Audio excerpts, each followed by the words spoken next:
ঝড় তুফানের ফলে কালীগঞ্জ অঞ্চলে বিস্তর ক্ষয়ক্ষতি হয়েছে।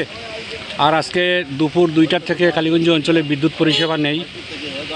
কালীগঞ্জ অঞ্চলের তেলিখালের পারে নাকি শুনলাম বিদ্যুতের খুঁটি থুবড়ে পড়েছে। আর তৎপর নিলামবাজার এপিডিসিএল কর্মকর্তারা সঙ্গে সঙ্গে ঘটনাস্থলে এসে উপস্থিত হয়েছেন এবং এখানে যে বিদ্যুতের খুঁটি 3-4টা বিদ্যুতের খুঁটি ভেঙে পড়েছে, এটা হচ্ছে কালীগঞ্জের মেইন লাইন খুঁটি। এই মেইন লাইন খুঁটিগুলো এবং অনেক তার ভেঙে পড়ায়, ছিটকে পড়ায় বিদ্যুৎ স্বাভাবিক করতে পারছেন না আজকের রাত্রে। তবুও কাজ চলছে, সবাই কাজ করে যাচ্ছেন, অনর্গল কাজ করে যাচ্ছেন। তবে চেষ্টা করবেন আগামী সকাল থেকে যদি সম্ভব হয় তাহলে দুপুরের মধ্যে কাজ সম্পন্ন করার এবং বিদ্যুৎ পরিষেবা স্বাভাবিক করে তোলার। তো বিদ্যুৎ পরিষেবা স্বাভাবিক করতে আর কতদিন লাগবে বা আর কত সময় লাগবে আপনার কাছ থেকে জানবো। আজকে আমরা 3টা বাজে যেটা তুফান দিছিল, ওই তুফানে আমরা প্রচুর ক্ষতি হয়েছে। তার ভিতরে আপনার মেনলি একটা ক্ষতি হয়েছে আমরা এই তেলিখালের পরে এখানে একটা ডিপি সহকারে আরও 2টা পড়লে আপনার পড়ে গেছে। আর লগে আপনার কিছু তার আপনার ছিঁড়ে গেছে। তো আমরা যখন চ্যানেল আর 3টা ভেঙে গেছে। আর যেটা আপনার যে লোকেশনটা আছে, লোকেশনটা আপনার পানি আছে, যেগুলো পোল আসছিল জলে আসছিল। তো আমরা খবর পাওয়ার সঙ্গে সঙ্গে আমি আমার স্টাফ সহকারে, আমরা কন্ট্রাক্টর সহকারে আমরা লগে লগে এখানে ছুটে আসার পরে আমরা 4টার ভিতরে এখানে কাজে লাগিয়ে যাই। তারা কাজে লাগে, কিন্তু ওয়েদার কন্ডিশনের জন্যে আর লগে আপনার যেখানে পোলটা আসছিল ওখানে পানি থাকার জন্যে এটা সম্ভব হয়েছে না, ওখানে সম্ভব হয়েছে না।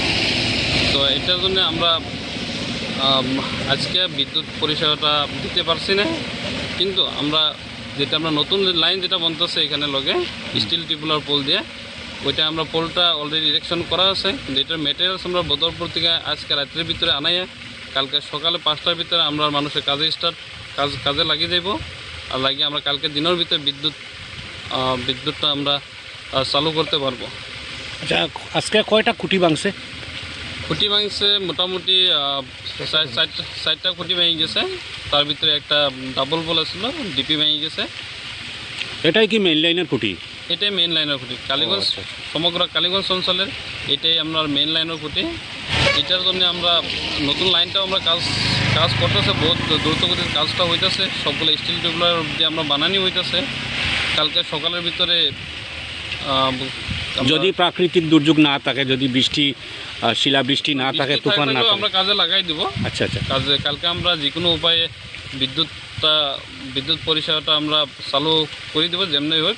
কিন্তু আজকে ওয়েদার কন্ডিশন, মেইনলি আপনার ওয়েদার কন্ডিশনের জন্য আমরা কাজটা এখানে করতে পারা যাচ্ছে না, সম্ভব হয়ে উঠছে না। তো সুপ্রিয় দর্শক শ্রোতা, এই ছিল আপডেট কালীগঞ্জ বিদ্যুৎ পরিষেবা নিয়ে। আজকে দুপুর 2টার থেকে যে 2টায় যে শিলাবৃষ্টি হয়েছিল বা আজকে দুপুরে যে ঘূর্ণিঝড় হয়েছিল, এই ঘূর্ণিঝড়ে বিস্তর ক্ষয়ক্ষতি হয়েছে গ্রাম কালীগঞ্জেও। আর তৎপর নিলামবাজার এপিডিসিএল কর্মকর্তারা সঙ্গে সঙ্গে ঘটনাস্থলে এসে উপস্থিত হয়েছেন এবং এখানে যে বিদ্যুতের খুঁটি 3-4টা বিদ্যুতের খুঁটি ভেঙে পড়েছে, এটা হচ্ছে কালীগঞ্জের মেইন লাইন খুঁটি।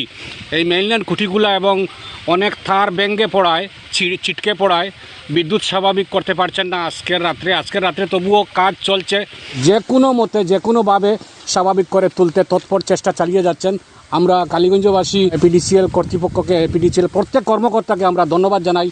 আপনারা যেভাবে সার্ভিস দিয়ে যাচ্ছেন কালীগঞ্জ অঞ্চলে, সাধুবাদ জানাই কালীগঞ্জবাসীর পক্ষ থেকে, ধন্যবাদ জানাই এপিডিসিএল কর্তৃপক্ষকে। ধন্যবাদ সবাইকে, ধন্যবাদ।